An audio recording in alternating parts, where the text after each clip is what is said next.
अव्वल दा प्रोडक्शन जिहड़ी आ घटानी शुरू कर दित्ती है। जिहड़ा माल बनिया आ वो पोर्ट ते जा नहीं सकदा।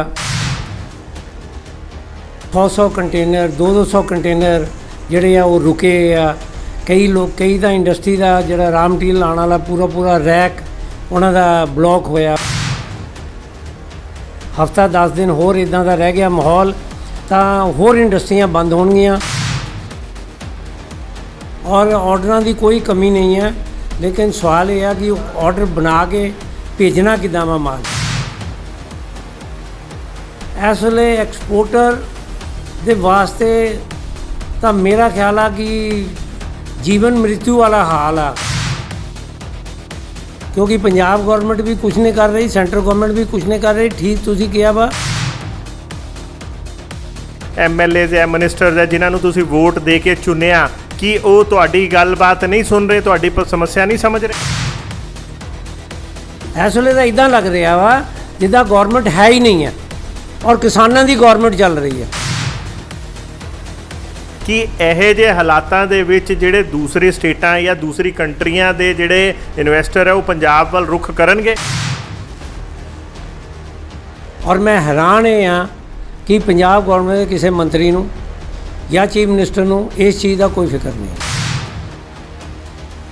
किसानां दे नाल तुहानूं कोई हमदर्दी नहीं, इंडस्ट्री नूं किसान अपनी मंग किद्दां मंगा।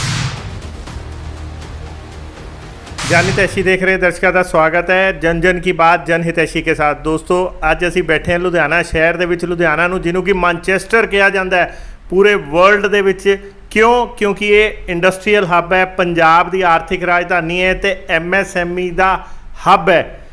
पर अज जिहड़ा किसान अंदोलन चल रहा है, किसान अंदोलन के दौरान किसान भाईचारे तो चाहे अपनी मंग नूं लैके रेलवे ट्रैकों ते बैठे हैं, पर सरकारां दोनों ही चाहे केंद्र सरकार है तो चाहे पंजाब सरकार है, दोनों की जिहड़ी कार्यशैली है वो स्पष्ट ना होने करके ते वोट बैंक की राजनीति नाल प्रेरित होने करके जिहड़ा हैगा इस समस्या का हल नहीं हो रहा। हालात ये हो गए ने कि पंजाब दी इंडस्ट्री जिहड़ी कि अपने बलबूते ते पूरे वर्ल्ड च काम कर रही सी, अज उन्होंने एक मौका मिलिया सी चाइना नूं पछाड़ के अपनी पहचान बनाने का।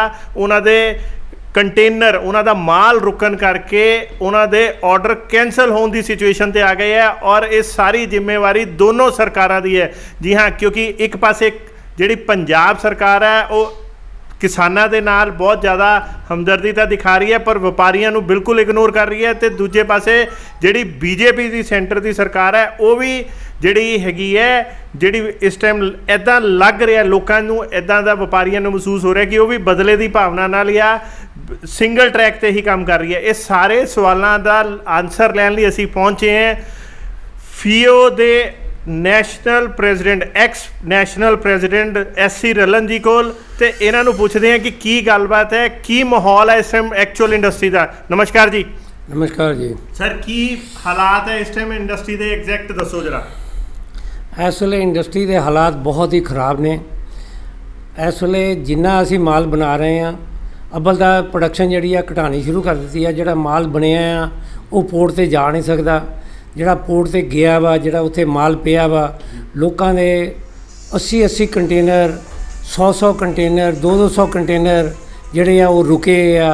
कई दा इंडस्ट्री दा जिहड़ा रॉ मटीरियल आने वाला पूरा रैक उन्हां दा ब्लॉक होया वा और 7-8 इंडस्ट्रियां जिहड़ियां वा उन्हां दा रॉ मटीरियल ना आन करके वो बंद हो गईयां और होर भी बहुत सारियां इंडस्ट्रियां। जे ये हफ्ता 10 दिन होर इदां दा रह गया माहौल तां होर इंडस्ट्रियां बंद होणगीਆਂ। जे इंडस्ट्रियां बंद होणगीਆਂ तां मेरा ख्याल है कि जिहड़ा तुसीं ये गल कही आ कि चाइना तो जिहड़ी एक सिचुएशन साडे वास्ते बहुत वधिया पैदा होई सीगी वो जिहड़ा सानूं फायदा हो रहा सीगा, क्योंकि इस वेले हर इंडस्ट्री दे कोल बहुत ऑर्डर ने और ऑर्डरां की कोई कमी नहीं है। लेकिन सवाल यह है कि ऑर्डर बना के भेजना किदां वा माल। अपने कोल पिया वा, ना माल जा सकदा ना माल आ सकदा, रॉ मटीरियल आ नहीं सकदा।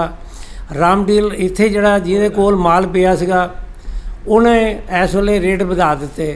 नंबर 2 ते जिहड़ी शिपिंग लाइन सीगियां इंपोर्ट एक्सपोर्ट दे विच उन्होंने किराया जिहड़ा वा सी फ्रेट 60% तो लाके 100% ताईं वधा दित्ता। इस वेले एक्सपोर्टर दे वास्ते ਤਾਂ ਮੇਰਾ ਖਿਆਲ ਆ ਕਿ ਜੀਵਨ ਮ੍ਰਿਤੂ ਵਾਲਾ ਹਾਲ ਆ ਕਿ ਪਤਾ ਨਹੀਂ ਕੀ ਹੋਏਗਾ ਆਉਣ ਵਾਲੇ ਟਾਈਮ 'ਚ, ਜਿੰਦੇ ਰਵਾਂਗੇ ਜਾਂ ਨਹੀਂ ਰਵਾਂਗੇ। ਕਿਉਂਕਿ ਜੇ ਇਹ ਇੱਦਾਂ 15-20 ਦਿਨ ਹੋਰ ਇਹ ਚੱਲਦਾ ਰਿਹਾ, ਕਿਉਂਕਿ ਪੰਜਾਬ ਗੌਰਮੈਂਟ ਵੀ ਕੁਛ ਨਹੀਂ ਕਰ ਰਹੀ, ਸੈਂਟਰ ਗੌਰਮੈਂਟ ਵੀ ਕੁਛ ਨਹੀਂ ਕਰ ਰਹੀ। ਠੀਕ ਤੁਸੀਂ ਕਿਹਾ ਵਾ, ਇਹਨਾਂ ਨੂੰ ਬੈਠ ਕੇ ਕੁਛ ਨਾ ਕੁਛ ਇਹ ਕਰਨਾ ਚਾਹੀਦਾ ਵਾ। ਜੇ ਇਹ ਨਹੀਂ ਕਰਨਗੇ ਤਾਂ ਇੰਡਸਟਰੀ ਬਿਲਕੁਲ ਬੁਰੀ ਹਾਲਤ 'ਚ ਆ ਜਾਊਗੀ ਔਰ ਉੱਠਣ ਜੋਗੀ ਨਹੀਂ ਰਹੇਗੀ, ਔਰ ਕੋਵਿਡ-19 ਤੋਂ ਜ਼ਿਆਦਾ ਨੁਕਸਾਨ ਹੋ ਰਿਹਾ ਇਸ ਵੇਲੇ। ਸਰ ਇੱਕ ਹੋਰ ਗੱਲ ਕਰੀਏ ਕਿ ਇੱਕ ਪਾਸੇ ਤੁਹਾਡੇ ਲੋਕਾਂ ਕੋਲ ਆਰਡਰ ਬਹੁਤ ਹੈ, ਮਾਲ ਤੁਹਾਡੇ ਰੁਕ ਗਏ ਹੈ, ਪਰ ਕੀ ਰੋਡ ਟਰਾਂਸਪੋਰਟੇਸ਼ਨ ਨਹੀਂ ਆਪਾਂ ਯੂਜ਼ ਕਰ ਸਕਦੇ? ਅਸੀਂ ਰੋਡ ਟਰਾਂਸਪੋਰਟੇਸ਼ਨ ਹੀ ਹੁਣ ਯੂਜ਼ ਕਰ ਰਹੇ ਹਾਂ, ਲੇਕਿਨ ਉਹ ਇੰਨਾ ਕੁ ਜ਼ਿਆਦਾ ਮਹਿੰਗਾ ਪੈ ਰਿਹਾ ਵਾ ਕਿ ਸਾਨੂੰ ਸਾਡਾ ਪ੍ਰੋਫਿਟ ਜਿਹੜਾ ਉਹਦੇ ਵਿੱਚ ਹੀ ਖਤਮ ਹੋ ਰਿਹਾ ਵਾ। ਓਕੇ, ਤੇ ਇਹਦੇ ਵਿੱਚ ਹੁਣ ਕਰ ਰਹੇ ਹਾਂ, ਹੁਣ ਅਸੀਂ ਉਹੀ ਕਰ ਰਹੇ ਹਾਂ। ਤੇ ਸਰ ਜੇ ਆਪਾਂ ਗੱਲ ਕਰੀਏ ਇਹਦੇ ਵਿੱਚ ਆਪਣੇ ਜਿਹੜੇ ਲੋਕਲ ਜਨ ਪ੍ਰਤੀਨਿਧੀ ਹੈਗੇ ਆ, ਲੋਕਲ ਐਮਐਲਏਜ਼ ਹੈ, ਮਿਨਿਸਟਰਸ ਹੈ, ਜਿਨ੍ਹਾਂ ਨੂੰ ਤੁਸੀਂ ਵੋਟ ਦੇ ਕੇ ਚੁਣਿਆ, ਕਿ ਉਹ ਤੁਹਾਡੀ ਗੱਲਬਾਤ ਨਹੀਂ ਸੁਣ ਰਹੇ, ਤੁਹਾਡੀ ਸਮੱਸਿਆ ਨਹੀਂ ਸਮਝ ਰਹੇ? ਅਸੀਂ 1-2 ਮੰਤਰੀਆਂ ਨਾਲ ਵੀ ਗੱਲ ਕਰਨ ਦੀ ਕੋਸ਼ਿਸ਼ ਕੀਤੀ ਪੰਜਾਬ ਦੇ, ਉਹਨਾਂ ਨੇ ਕਿਹਾ ਜੀ ਅਸੀਂ ਕੁਝ ਨਹੀਂ ਕਰ ਸਕਦੇ, ਇਹ ਸੈਂਟਰ ਦਾ ਮਸਲਾ ਵਾ ਕਿਸਾਨਾਂ ਦੇ ਨਾਲ, ਇਹ ਉਹੀ ਕਰਨਗੇ। ਇਹ ਬਹਾਨਾ ਲਾ ਕੇ ਉਹ ਗੱਲ ਨੂੰ ਟਾਲ ਦਿੰਦੇ ਆ। ਹਾਲਾਂਕਿ ਉਹਨਾਂ ਨੂੰ ਇਹ ਸੀਰੀਅਸਲੀ ਸੋਚਣਾ ਚਾਹੀਦਾ ਕਿ ਇੰਡਸਟਰੀ ਇਸ ਵੇਲੇ ਬਹੁਤ ਬੁਰੀ ਹਾਲਤ ਆ।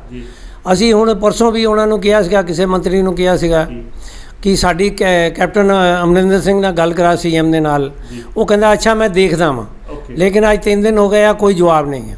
ਤੇ ਤੁਹਾਡੇ ਕਹਿਣ ਦਾ ਮਤਲਬ ਹੈ CM ਸਾਹਿਬ ਵੀ ਜਿਹੜੇ ਵਪਾਰੀ ਹਿਤੈਸ਼ੀ ਇਹਨੂੰ ਸਰਕਾਰ ਕਹਿ ਰਹੇ ਸੀ, ਇੰਡਸਟਰੀਆਂ ਦੀ ਸਰਕਾਰ ਕਹਿ ਰਹੇ ਸੀ, ਉਹ ਇਸ ਟਾਈਮ ਇੰਡਸਟਰੀ ਨੂੰ ਇਗਨੋਰ ਕਰ ਰਹੇ ਹੈ। ਤੇ ਤੁਸੀਂ ਅੱਜ ਇੰਨੀ ਕਿ ਕਿਹੜੀ ਮਜਬੂਰੀ ਆ ਗਈ ਕਿ ਅਸੀਂ ਅੱਜ ਦੇਖਿਆ ਕਿ ਤੁਸੀਂ ਅਖਬਾਰਾਂ ਦੇ ਵਿੱਚ ਅਪੀਲਾਂ ਤੱਕ ਕਰ ਦਿੱਤੀਆਂ? ਇਹਦਾ ਮਤਲਬ ਕਿੱਥੇ ਤੱਕ ਤੁਹਾਡਾ ਦਮ ਘੁੱਟਿਆ ਹੋਇਆ ਇੰਡਸਟਰੀ ਦਾ? ਬਿਲਕੁਲ ਇਸ ਵੇਲੇ ਸਾਹ ਉੱਪਰਲਾ ਉੱਪਰ ਆ, ਥੱਲੇ ਦਾ ਥੱਲੇ ਆ ਸਾਹ। ਇਸ ਵੇਲੇ ਇੰਡਸਟਰੀ ਸਾਹ ਲੈਣਾ ਔਖਾ ਹੋਇਆ ਇੰਡਸਟਰੀ ਨੂੰ।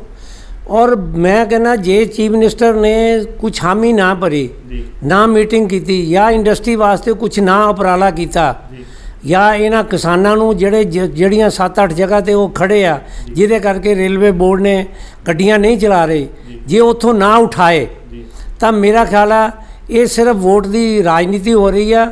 ਜੇ ਨਹੀਂ ਕਰ ਸਕਦਾ, ਅੱਛਾ ਮੈਂ ਹੁਣ ਇੱਕ ਕਿਸਾਨ ਕਿੱਦਾਂ ਆਰਡਰ ਕਰਦੇ ਆ, ਅਸੀਂ ਤੁਹਾਨੂੰ 4 ਤਰੀਕ ਤਾਈਂ ਟਾਈਮ ਦੇ ਦਿੱਤਾ, ਅਸੀਂ ਤੁਹਾਨੂੰ 5 ਤਰੀਕ ਤੋਂ ਬਾਅਦ ਬਾਹਰ ਨਹੀਂ ਨਿਕਲਣ ਦੇਣਾ।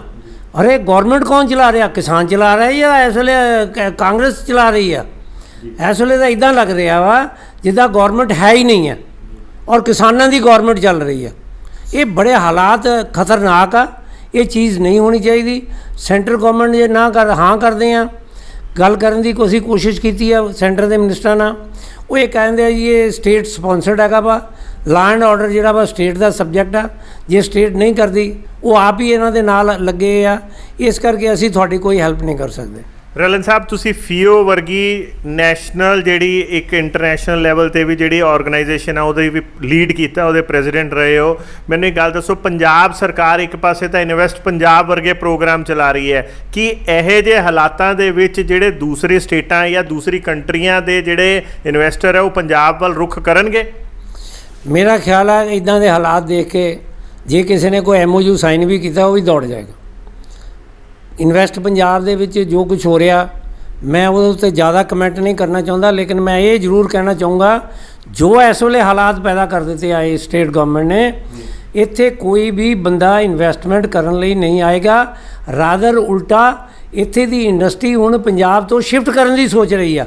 ਤੁਸੀਂ ਇਨਵੈਸਟਮੈਂਟ ਇੱਥੇ ਲਿਆਉਣ ਦੀ ਗੱਲ ਕਰਦੇ ਆ, ਇੱਥੇ ਤਾਂ ਇੰਡਸਟਰੀ ਸ਼ਿਫਟ ਕਰਨ ਦੀ ਸੋਚ ਰਹੀ ਆ ਕਿ ਇੱਥੋਂ ਸ਼ਿਫਟ ਕਰੋ। ਰਲਨ ਸਾਹਿਬ, ਗੱਲ ਕਰੀਏ ਕਿ ਇਸ ਟਾਈਮ ਤੱਕ ਕਿੰਨੇ ਕੁ ਆਰਡਰ ਤੁਹਾਨੂੰ ਲੱਗਦਾ ਕੈਂਸਲ ਹੋਣ ਦੀ ਕਗਾਰ 'ਤੇ, ਤੇ ਕਿੰਨੀਆਂ ਕੁ ਲਗਭਗ ਫੈਕਟਰੀਆਂ ਦੇ ਜਿਹੜੀ ਫੈਕਟਰੀਆਂ ਰॉ ਮਟੀਰੀਅਲ ਦੀ ਕਮੀ ਕਰਕੇ ਰੁਕ ਚੁੱਕੀਆਂ, ਬੰਦ ਹੋ ਗਈਆਂ? ਮੇਰੇ ਹਿਸਾਬ ਨਾਲ ਜੇ ਇਹ 10 ਦਿਨ ਹੋਰ ਚੱਲ ਗਿਆ ਤਾਂ ਕਮ ਸੇ ਕਮ 15 ਤੋਂ 20% ਆਰਡਰ ਜਿਹੜੇ ਆ ਉਹ ਕੈਂਸਲ ਹੋ ਜਾਣਗੇ। ਤੇ ਟੋਟਲ ਪੰਜਾਬ 'ਚ ਗੱਲ ਕਰੀਏ ਕਿੰਨੇ ਕੁ ਯੂਨਿਟ ਹੈਗੇ ਹੈ ਤੇ ਕਿੰਨੀ ਕੁ ਲੇਬਰ ਕੰਮ ਕਰਦੀ ਹੈ? ਟੋਟਲ ਇੰਡਸਟਰੀ ਦੀ ਲੇਬਰ ਮੈਂ ਕਹੂੰਗਾ ਕਿ 8 ਲੱਖ ਦੇ ਕਰੀਬ ਆ। ਜੇ ਫਾਰਮਰਸ ਦੀ ਲੇਬਰ ਲਾ ਲਓ ਤਾਂ ਇੱਥੇ ਮੇਰਾ ਖਿਆਲ ਆ 14-15 ਲੱਖ ਦੀ ਲੇਬਰ ਹੈਗੀ ਆ ਜਿਹੜੀ ਕਿ ਪੰਜਾਬ ਦੇ ਵਿੱਚ ਕੰਮ ਕਰ ਰਹੀ ਆ। ਮੈਂ ਕਹਿੰਦਾ ਇੰਡਸਟਰੀ ਦੀ ਲੇਬਰ ਤਾਂ ਬਿਲਕੁਲ ਵਿਹਲੀ ਹੋ ਜਾਏਗੀ, ਕਿਉਂਕਿ ਲੋਕਾਂ ਨੇ ਆਲਰੇਡੀ 8 ਘੰਟੇ ਦੇ ਕੰਮ ਸ਼ਿਫਟ ਸ਼ੁਰੂ ਕਰ ਦਿੱਤੀ ਆ। ਓਵਰ ਟਾਈਮ ਬੰਦ ਹੋ ਗਿਆ, ਡਬਲ ਸ਼ਿਫਟਾਂ ਬੰਦ ਹੋ ਗਈਆਂ, ਟ੍ਰਿਪਲ ਸ਼ਿਫਟਾਂ ਬੰਦ ਹੋ ਗਈਆਂ, ਕਿਉਂਕਿ ਇੰਡਸਟਰੀ ਦੇ ਕੋਲ ਰਾਮ ਮਟੀਰੀਅਲ ਹੈ ਨਹੀਂ।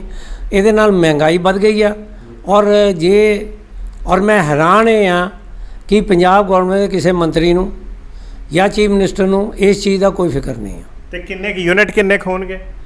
ਯੂਨਿਟ ਤਕਰੀਬਨ 2-2.5 ਲੱਖ ਯੂਨਿਟ ਹੈ, ਮੈਨੂੰ ਐਗਜ਼ੈਕਟ ਗਿਣਤੀ ਨਹੀਂ ਪਤਾ, ਲੇਕਿਨ ਜਿੰਨੇ ਕੁ ਯੂਨਿਟ ਰਜਿਸਟਰਡ ਹੈਗੇ ਆ ਉਨੇ ਕੁ ਯੂਨਿਟ ਜਿਹੜੇ ਆ ਅਨਰਜਿਸਟਰਡ ਵੀ ਆ ਪੰਜਾਬ ਦੇ ਤੇ ਵਿੱਚ। ਜੇ ਕੁੱਲ ਮਿਲਾ ਕੇ ਗੱਲ ਕਰੀਏ ਪਿਛਲੇ ਇੰਨੇ ਕੁ ਦਿਨਾਂ 'ਚ ਕਿੰਨਾ ਕੁ ਨੁਕਸਾਨ ਹੋ ਚੁੱਕਾ ਹੈ ਪੰਜਾਬ ਦਾ ਹੁਣ ਤੱਕ? ਮੈਂ ਇੰਪੋਰਟ ਐਕਸਪੋਰਟ ਦੀ ਜੇ ਗੱਲ ਕਰਾਂ ਤਾਂ ਕਮ ਸੇ ਕਮ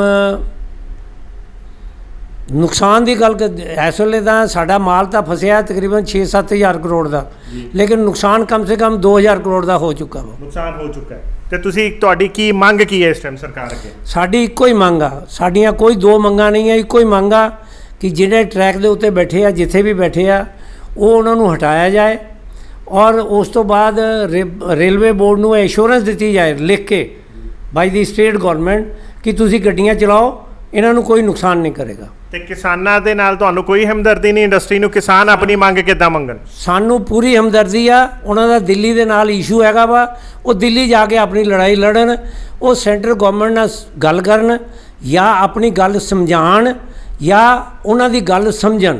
ਇਹ ਦੋ ਚੀਜ਼ਾਂ ਹੋਣ ਦੀ ਜ਼ਰੂਰਤ ਆ, ਕਿਉਂਕਿ ਇਹਦੇ ਵਿੱਚ ਬੜਾ ਕਨਫਿਊਜ਼ਨ ਆ। ਕੁਛ ਕਿਸਾਨ ਕਹਿੰਦੇ ਆ ਕਿ ਸਾਡੇ ਹੱਕ ਵਿੱਚ ਆ ਇਹ ਐਕਟ, ਤੇ ਲੇਕਿਨ ਮੈਜੋਰਟੀ ਆਫ ਦੀ ਕਿਸਾਨ ਕਹਿੰਦੇ ਆ ਕਿ ਸਾਡੇ ਨੁਕਸਾਨ 'ਚ ਆ। ਸਾਨੂੰ ਉਹਨਾਂ ਦੇ ਪਲੱਸ ਮਾਈਨਸ ਨਹੀਂ ਪਤਾ, ਲੇਕਿਨ ਸਾਡੀ ਹਮਦਰਦੀ ਕਿਸਾਨਾਂ ਦੇ ਨਾਲ ਆ। ਤੇ ਤੁਸੀਂ ਇੰਡਸਟਰੀ ਐਜ਼ ਏ ਕਿਸਾਨਾਂ ਨੂੰ ਕਿੱਦਾਂ ਸਪੋਰਟ ਕਰਦੀ ਹੈ?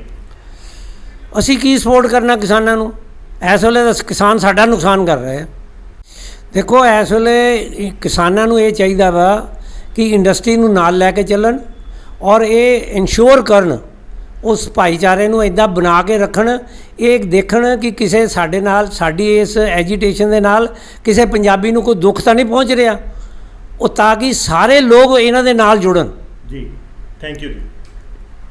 ਤੇ ਦੋਸਤੋ, ਇਹ ਸੀ ਐਸ.ਏ. ਰਲਨ ਸਾਹਿਬ, ਜਿਹੜੇ ਕਿ FIO ਵਰਗੀ ਇੱਕ ਨੈਸ਼ਨਲ ਲੈਵਲ ਦੀ ਆਰਗੇਨਾਈਜੇਸ਼ਨ ਨੂੰ ਲੀਡ ਕਰ ਚੁੱਕੇ ਹੈ ਤੇ ਇਹਨਾਂ ਨੇ ਦੱਸਿਆ ਕਿ ਕਿੱਦਾਂ ਇਸ ਟਾਈਮ ਪੰਜਾਬ ਦਾ ਕਿੰਨਾ ਨੁਕਸਾਨ ਹੋ ਚੁੱਕਾ ਹੈ ਤੇ ਹੋ ਰਿਹਾ ਹੈ। ਤੇ ਜਿਹੜੇ ਐਕਸਪੋਰਟਰ ਹੈ, ਐਕਸਪੋਰਟਰਾਂ ਨੂੰ ਡਬਲ ਮਾਰ ਪੈ ਰਹੀ ਹੈ। ਜਿੱਥੇ ਕਿ ਮਾਲ ਰੁਕ ਗਿਆ, ਉੱਥੇ ਇੰਟਰਨੈਸ਼ਨਲ ਬਾਜ਼ਾਰ ਦੇ ਵਿੱਚ ਆਪਣੀ ਸਾਖ ਬਜਾਣੀ ਔਖੀ ਹੋ ਗਈ ਹੈ। ਤੇ ਜੇ ਇਹੋ ਜਿਹੇ ਹਾਲਾਤ ਰਹੇ ਤੇ ਪੰਜਾਬ ਸਰਕਾਰ ਦੇ ਜਿਹੜੇ ਇਨਵੈਸਟ ਪੰਜਾਬ ਵਰਗੇ ਜਿਹੜੇ ਪ੍ਰੋਗਰਾਮ ਹੈਗੇ ਆ, ਉਹ ਵੀ ਸਾਰੇ ਫੇਲ ਹੋ ਜਾਣਗੇ। ਉਹਨਾਂ ਦਾ ਵੀ ਫਿਊਚਰ ਜਿਹੜਾ ਹੈਗਾ ਕਾਲਾ ਹੋ ਜਾਏਗਾ ਔਰ ਇੱਥੇ ਦੀ ਇੰਡਸਟਰੀ ਜਿਹੜੀ ਐਗਜ਼ਿਸਟੈਂਸ ਹੈਗੀ ਹੈ ਉਹ ਵੀ ਬਾਹਰ ਜਾਣ ਨੂੰ ਤਿਆਰ ਹੈ। ਤੇ ਇਹੀ ਸਾਰੇ ਹੋਰ ਵੀ ਅਪਡੇਟ ਕਰਾਉਂਦੇ ਰਵਾਂਗੇ। ਦੇਖਦੇ ਰਹੋ, ਬਨੇ ਰਹੋ ਜਨ ਹਿਤੈਸ਼ੀ। ਧੰਨਵਾਦ।